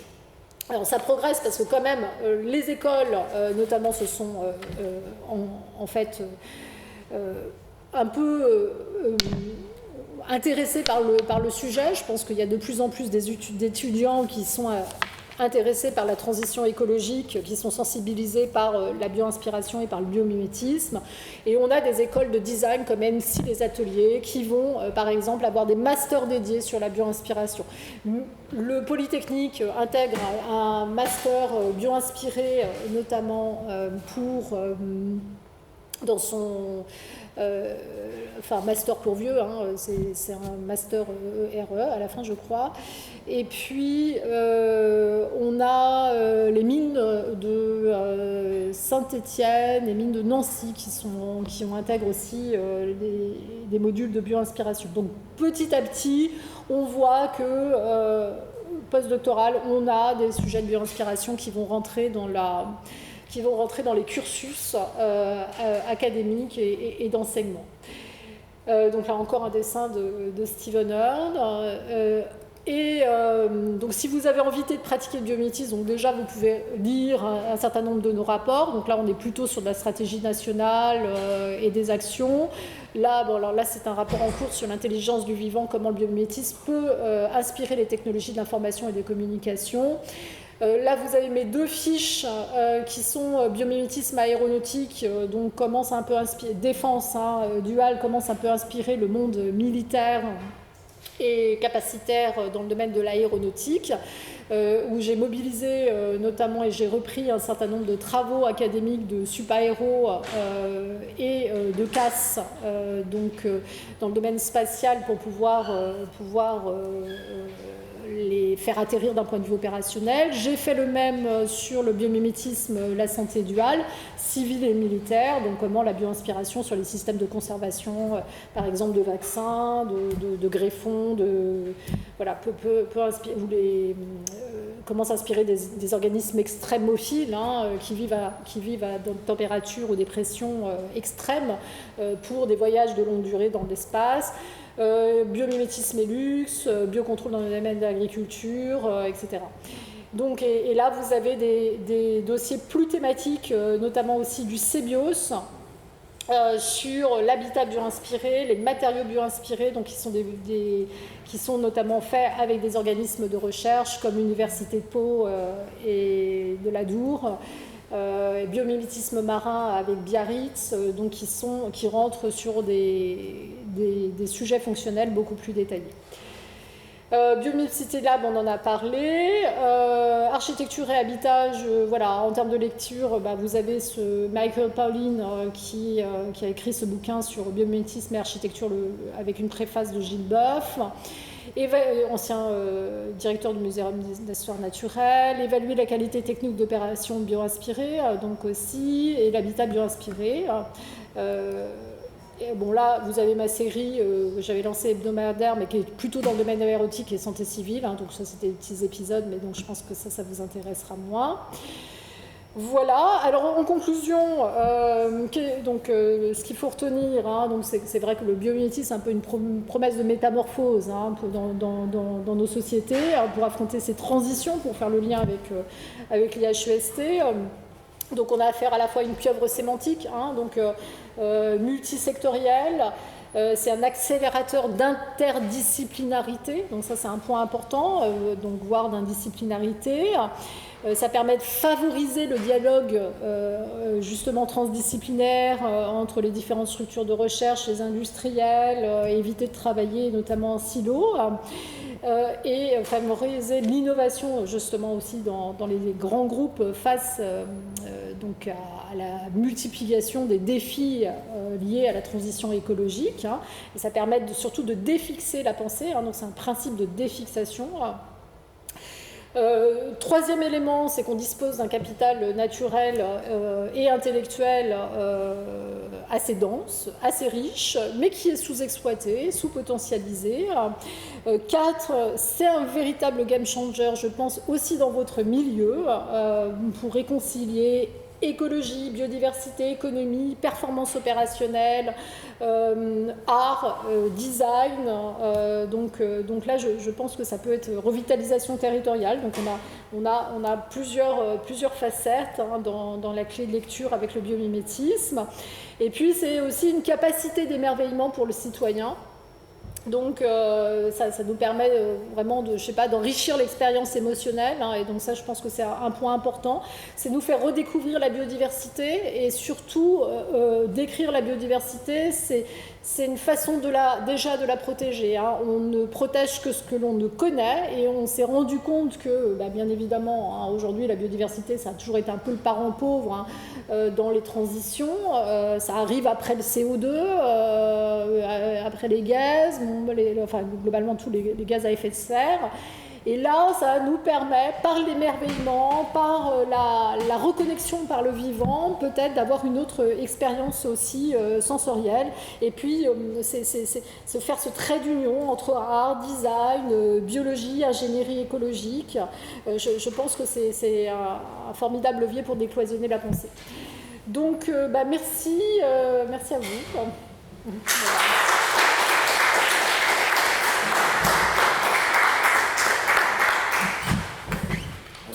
Les micros.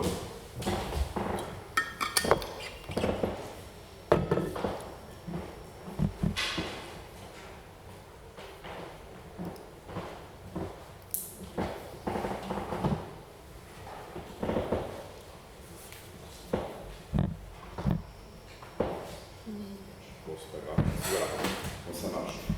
Oui, on se rend compte. Tu disais tout à l'heure, je ne suis pas une scientifique. Ce n'est pas une intervention qui va finalement décortiquer la réalité biomimétique sous le prisme de la science. Mais il me semble que justement tu faisais référence au rapport à la citoyenneté pour clôturer ton intervention. Il me semble que ton rôle, non pas d'animatrice, mais d'agitatrice, est assez prégnant, puisqu'il arrive à créer du lien là où les gens ne conçoivent pas forcément du lien. C'est-à-dire que ce n'est pas qu'on t'aura indispensable dans ce lien, mais il me semble qu'il n'y a pas encore assez de personnes comme toi qui arrivent aujourd'hui à créer des passerelles, je veux dire, actives entre tous ces domaines, ce qui finalement pourrait peut-être éventuellement permettre une accélération des potentialités entre le biomimétisme et la réalité sociétale, au-delà même de formes industrielles qui sont à certains moments un peu paradoxales, puisqu'elles sont, elles utilisent et elles épuisent la planète, alors qu'au contraire, elles devraient, de par leur forme, de par leur existence, eh bien, plutôt l'accompagner, voire même l'aider à respirer. Et donc, je trouve que c'est très intéressant ta position. Donc, je te remercie de nous avoir témoigné aussi de cette recherche, parce qu'on sent bien que c'est une recherche que tu nourris au fur et à mesure de tes rencontres et de tes expériences. Donc ça, c'est très important. Le rapport à l'art aussi nous est précieux, puisqu'il nous permet évidemment de créer une passerelle avec le monde de l'entreprise que tu connais très bien et qui aujourd'hui a plus que jamais besoin, non pas uniquement de créativité, mais on le sait à travers ce séminaire, d'une relation entre création et créativité.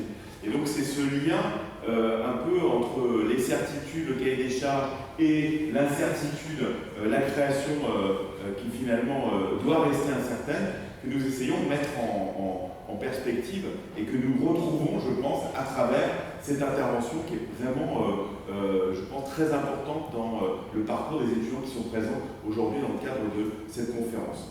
Alors, nous le savons, il y aura également des collègues de l'IHEST qui vont pouvoir bénéficier de ces conférences, que grâce à l'équipe de l'IHEST, on aura la possibilité aussi d'ouvrir d'autres potentialités dans cette réflexion sur le biomimétisme. Mais moi, je vois presque la nécessité de la création presque de masters qui seraient dédiés au biomimétisme. Parce que c'est une thématique qui aujourd'hui mérite vraiment qu'on s'y attarde, voire même qu'on s'y investisse largement. Alors j'aimerais savoir, avant qu'on donne la parole aux étudiants, c'est qu'est-ce que tu considères toi-même dans le métier que tu développes comme nécessaire quel métier finalement développes-tu aujourd'hui? Quelle serait la dénomination de ce métier? Ça c'est intéressant parce que finalement on essaye nous-mêmes de créer de nouveaux métiers pratiquement par rapport au développement durable et à la conscience des ODD.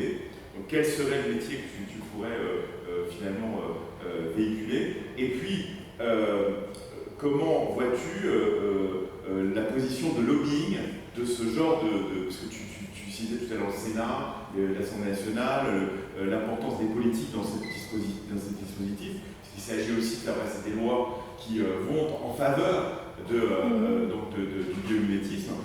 Comment est-ce que tu verrais une multiplication des efforts que tu as mentionnés dans cette conférence? Écoute, merci. On m'entend là? Oui. Donc, en effet, tu l'as bien désigné. Moi, mon rôle, c'est plutôt un rôle de lien synaptique entre les différents sujets et surtout un peu dans le cœur même de l'IHEST. Je ne suis pas scientifique moi-même, mais j'ai porter sur devant de la scène la pensée scientifique en matière de biomimétisme et surtout la faire sortir des paillasses des laboratoires pour la donner à voir à un certain nombre de politiques, c'est de l'évangélisation, de la vulgarisation,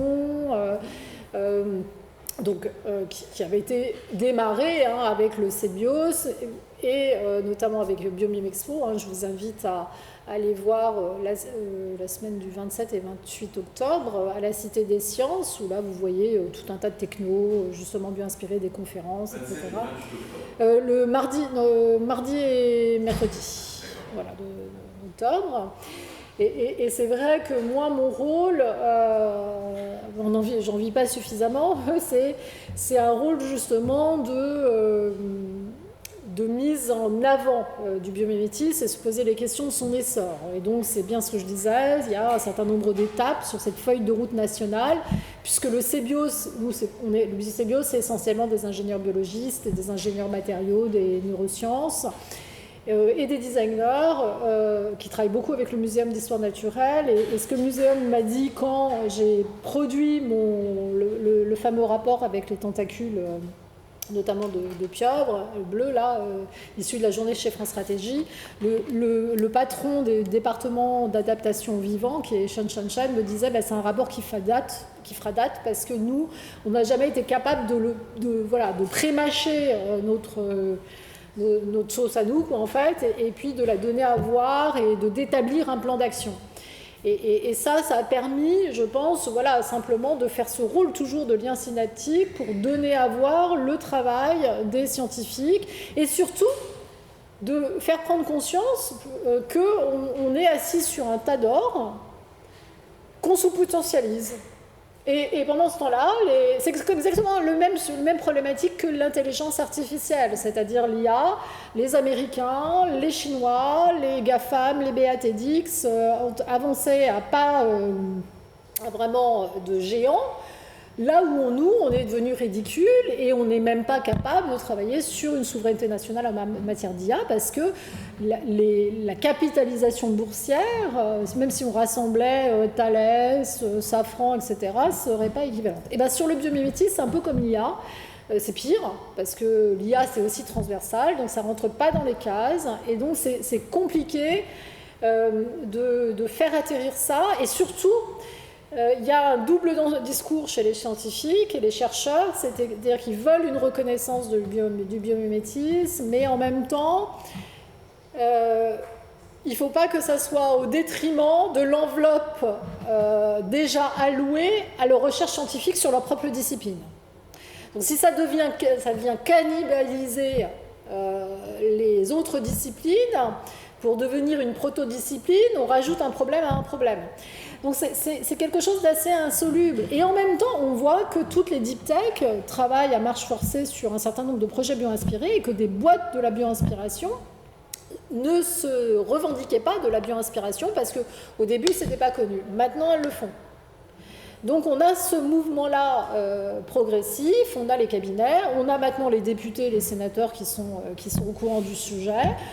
C'est comme le numérique, c'est comme l'IA, c'est comme la cyber, tout ce qui est un peu trans, en général, ça ne rentre pas dans les cases, et donc il n'y a pas de budget, il n'y a pas de reconnaissance. Et donc ça, c'est important de donner à voir. Macron, l'année dernière, sur son discours de France Relance 2030, a cité la biomimétisme, donc à force on en parle au cabinet, etc., dans son discours en disant c'est important notamment dans la transition écologique sur le volet maritime, mais on n'a pas encore vu les budgets se dégager. Il le citait aux assises de la mer également. Tous les cabinets de consulting maintenant se disent on va raconter une histoire sur le biomimétisme, donc ils font plus, ils veulent, c'est sur l'organisation, et ça faut faire attention. Moi qui viens de l'orga et du consulting, je dis c'est un peu gloubi-boulga de parler d'organisation. Le facteur humain dans l'entreprise, il est très particulier et fait que c'est la principale problématique ou en tout cas à traiter. Et c'est pas parce que les loups s'organisent comme ça, c'est pas parce que les bonobos s'organisent comme ça ou que telle ou telle espèce s'organise comme ça qu'on doit s'organiser comme ça. Il y a une particularité. En revanche, ça peut servir vraiment les projets d'innovation et d'inspiration. Donc en fait, il faut obtenir des budgets et il faut aussi que les industries mettent vraiment un coup d'accélérateur. Alors, le rapport, là, justement, issu de la journée de travail chez France Stratégie, est cité, justement, tu parlais des profils, dans l'ingénieur du 21e siècle, dans le manifeste du Shift Project de l'INSA de Lyon, qui est sorti, donc c'est Jean Covici qui a fait la préface avec l'ancien président de l'INSA de Lyon. Et donc là, on voit que le biomimétisme apparaît 26 fois. Mon rapport est cité 6 fois, sans qu'on on lui a demandé. Hein, donc, vous avez les thèses en termes de méthodes qui sont aussi d'Adeline Létard et d'Eliott Greff sur les méthodes d'éco-conception bio-inspirée qui sont citées. Donc on est vraiment là dans une montée en puissance des ingénieurs, des écoles d'ingénieurs sur le sujet et des designers. Donc là, ça va passer par là. Et je pense qu'il y a un espace à trouver, en effet, pour le monde de l'art, pour donner à voir et pour faire cette reconnexion peut-être, et pour aider, grosso modo, à cette feuille de route et à cette trajectoire globalement. Je ne sais pas si ça répondait à ta question. Si on favorise aujourd'hui, c'est pour ça que je dirige un master art et management de l'innovation. On a fait venir deux disciplines qui, a priori, avaient tout intérêt à travailler ensemble et qui ne pouvaient pas parce qu'elles étaient monodisciplinaires chacune. Ben voilà. On les a fait venir ensemble. Donc là, on peut très bien faire des artistes avec des spécialistes du biomimétisme au niveau scientifique et à la entrepreneuriale. Ça serait intéressant. Exactement. Exactement. Alors, on a une question ici. Lisa. Est-ce que vous pensez que là, tu m'entends pas? Est-ce que vous pensez que le biomimétisme qui s'imbrique avec l'art doit obligatoirement se tourner vers une thématique plus écologique, ou est-ce qu'elle peut s'en détacher? Est-ce qu'on peut utiliser le biomimétisme sans pour autant être dans une démarche durable? Alors, c'est un peu si vous lisez mon rapport, le deuxième, hop, mince, bon, c'est parti, c'est pas grave, sur les études parties prenantes et externalités positives du biomimétisme. Vous allez voir, alors attendez, hop, moi je sais pas, il a disparu et j'arrive plus à avoir accès, bon, bah, tant pis. Vous allez avoir, je sais pas, je veux vous le montrer parce que je sais pas pourquoi ça, j'arrive même plus à avoir accès à mon diaporama. Hop, si c'est bon. Voilà, bon. Celui-là. Voilà, celui-ci, vous voyez, qui vise à donner un caractère durable à la bio-inspiration et le biomimétisme avec un certain nombre de pratiques permettant de l'encadrer. Pourquoi ? Parce que sinon, à quoi ça sert ? Donc on a dégagé une charte, un label, par exemple mettre BioInspire Inside, comme on peut avoir, et qui donnerait, et ça c'est les industriels, par exemple les L'Oréal, qui sont engagés dans des feuilles de route, RSE, etc., et qui font du B2C, du business to consumer, sont super demandeuses de ça, parce que ça permet de valoriser les travaux en interne, qui sont faits en matière de bio-inspiration et puis de donner à voir et que ça fasse la différence par exemple sur un acte d'achat. En revanche, les chercheurs ne sont pas, eux, totalement, pas tous, hein, par un Philippe Brancola qui est patron biodiversité, notamment de l'INE, qu'on entend souvent France Inter, lui est pour l'encadrer.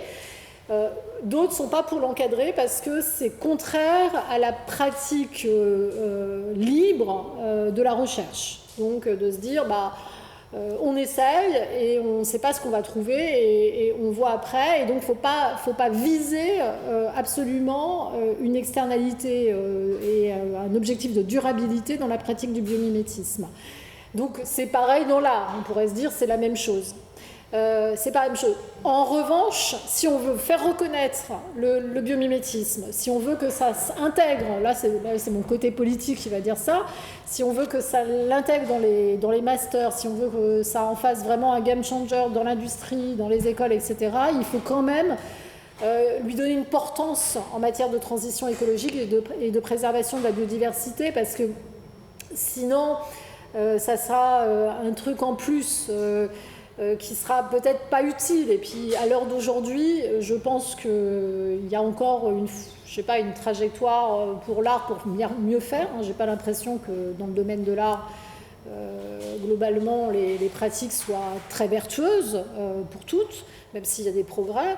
Donc autant le faire, oui. Moi, je pense qu'il faut à un moment plus ou moins l'encadrer. Alors, il suit de la question, poursuit la question. J'ai le sentiment qu'en utilisant le biomimétisme comme outil et utilité de développement écologique et du développement durable, on oublie en fait la thématique, elle s'ancre sur l'écologie, ce qui n'est peut-être pas le cas de nombreux artistes, et ce qui fait que l'intérêt pour le biomimétisme, c'est pas oui, en fait, après, chaque artiste peut faire ce qu'il veut et s'inspirer pour faire autre chose. Mais je me dis, autant que l'empreinte de l'art, elle soit enfin à visée écologique, compte tenu de l'urgence.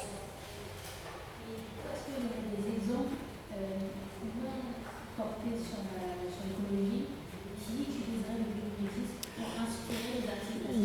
Alors, d'artistes côté art, je ne sais pas exactement, parce que je n'ai pas regardé.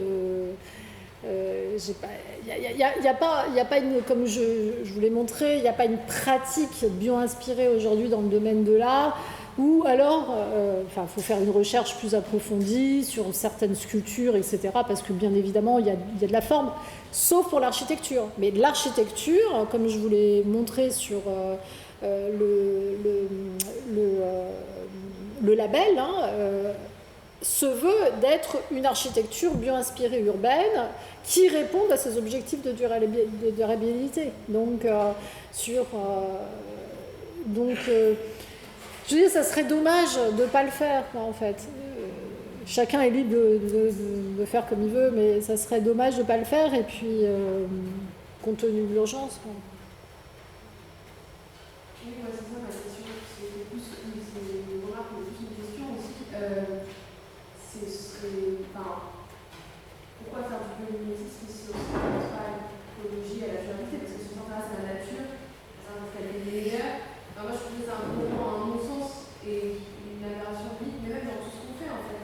Pour moi aujourd'hui, la question première, et je suis pour des réglementations fortes, la question première dans tout ce qu'on fait, même dans la vie, ce serait de répondre à un problème de durabilité et d'écologie. Donc le biomimétisme, pour moi c'est l'inverse, c'est un peu la porte d'entrée à qu'on applique dans notre vie et dans l'art, et même dans le cinéma, qui est une industrie très polluante. Normalement, il y a des choses, il y a des régulations écologiques qui se font, mais en vrai, c'est plus pour avoir une subvention aux entreprises technologiques.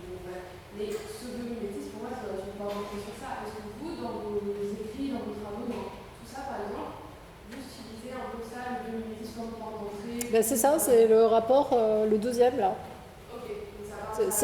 C'est un rapport qui vise à encadrer déjà la sémantique, justement, pour un biomimétisme vertueux avec j'ai mis un thermomètre de la vertu, justement, dans les pratiques où on va avec du plus, on va dire, du plus basique, où on utilise le vivant, jusqu'à mouvement philosophique en partant par une simple méthode. Par exemple, moi, dans le domaine de la défense, je travaille beaucoup sur le secteur militaire.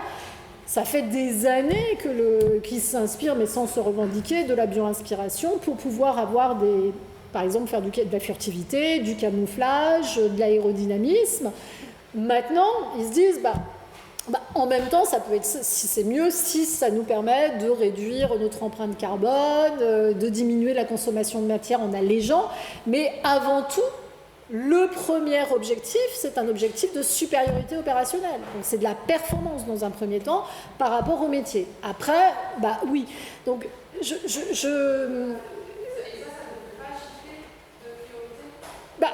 c'est-à-dire que ils utilisent, eux, ils sont dans... je l'ai pas mis là, mais dans ce thermomètre de la vertu, eux, ils utilisent la bio-inspiration simplement comme une méthode, comme une autre, sans objectif absolument de durabilité. Mais d'autres vont l'utiliser sur la version complète, on va dire, vraiment, y compris philosophique, jusqu'à la reconnexion avec le vivant, etc. Mais ça, c'est par exemple pas dans le domaine de certains industriels ou dans le domaine de la défense. Donc c'est difficile d'imposer des choses alors que le sujet n'est pas encore reconnu partout et qu'on n'a pas les budgets. Donc on peut commencer à faire on propose déjà des choses, on propose un cadre, on propose, pour ceux qui ont envie de rentrer dans un cadre, eh ben une charte, un label, qui ferait que ça fait la différence entre ceux qui rentrent dans le label ou pas, comme un Nutri-Score, par exemple, de la bioinspiration, qui permettrait de se dire, ceux qui ont envie d'avoir cette marque en plus, ça sera valorisé. Et ça pourra être valorisé. Mais ça permet de respecter ceux aussi qui n'ont, pour soit des intérêts de recherche, disent « moi, j'ai pas envie d'être encadré, parce que je suis un chercheur », et ça, on peut le comprendre. Et puis d'autres, parce qu'ils utilisent le biomimétisme simplement comme une méthode comme une autre, comme ils utiliseraient du lean management. Donc voilà. Donc c'est difficile d'encadrer les choses. Mais aujourd'hui, l'association Bioinspiration et Biomimétisme, là on est en train de faire une tribune dans le monde qui va paraître à Biomime Expo, où on est plusieurs signataires, aussi biomimétisme et biodiversité. Parce qu'un des sujets d'externalité, c'est aussi le lien ténu avec la biodive et la protection de la biodive. C'est là où sont importantes toutes les références qui ont été transmises dans le cadre du maître, donc ça fait. Vous pourrez justement aller approfondir. Léonard mentionnait problématique éventuelle d'accessibilité aussi, peut-être pour continuer dans la relation aussi à cette thématique. Je pense que si on l'inscrit dans le réel, si on l'inscrit dans une durabilité, même si ce n'est pas en relation avec le développement durable, il faut qu'on intègre finalement des méthodes. Et ces méthodes-là, elles sont peut-être assez intéressantes à explorer dans ces publications. Donc on va essayer de s'en procurer pour la bibliothèque du reste, pour qu'on en parle, parce que ça pourrait justement créer un lien utile entre art et biomimétisme. Alors, excuse-moi, la norme aussi. Excuse-moi, la norme, comme je disais, la norme ISO, confère un caractère durable au biomimétisme. Hein. Mais la norme, elle ne s'impose pas. C'est un choix. Pour moi, en tout cas, ça devrait être de fait, quoi. Ah ben oui, mais pour... Mais tu sais, oui, mais moi aussi, mais c'est pas le cas de tout le monde, tu sais. Bon voilà, alors on va faire une dernière question. Pour rebondir sur les questions des termes par rapport à ce que vous dites là, en fait, est-ce que la question, dans cet essor que vous donnez à cette question du biomimétisme, qui est très importante, et qui se frotte aussi aux entreprises et des secteurs qui ne sont pas forcément plus faciles d'accès, est-ce que la différence ne se fait pas à ce niveau-là? C'est-à-dire que le biomimétisme et la bioinspiration, est-ce que la bioinspiration peut délivrer des questions éthiques, alors si on prend le biomimétisme comme vraiment ce côté de mimésis du vivant, dans le vivant, il n'y a pas de prédation externalisée, dans le sens que cette prédation va s'arrêter au bout d'un moment où les besoins sont satisfaits. Et pourquoi s'inspirer du biomimétisme pour la question du développement durable? Déjà, le terme est un petit mort, parce que le développement, ça va jusqu'à la fin de la vie, ça c'est l'essence, c'est pas durable. Donc si on veut vraiment durable, il faudrait rester dans un rapport écosystémique de respect du vivant, que chaque espèce se respecte, etc., jusqu'à la prédation limitée. Or, une question économique à cela, ce biomimétisme, c'est plutôt la bioinspiration. La question éthique se pose pour le biomimétisme. De la même façon que dans la master, il devrait peut-être y avoir aussi un peu de philosophie et d'éthique en fait, du vivant, qui devrait peut-être être enseigné. Le sujet, alors je peux le montrer. Je l'avais mis sur la bioinspiration directe et indirecte.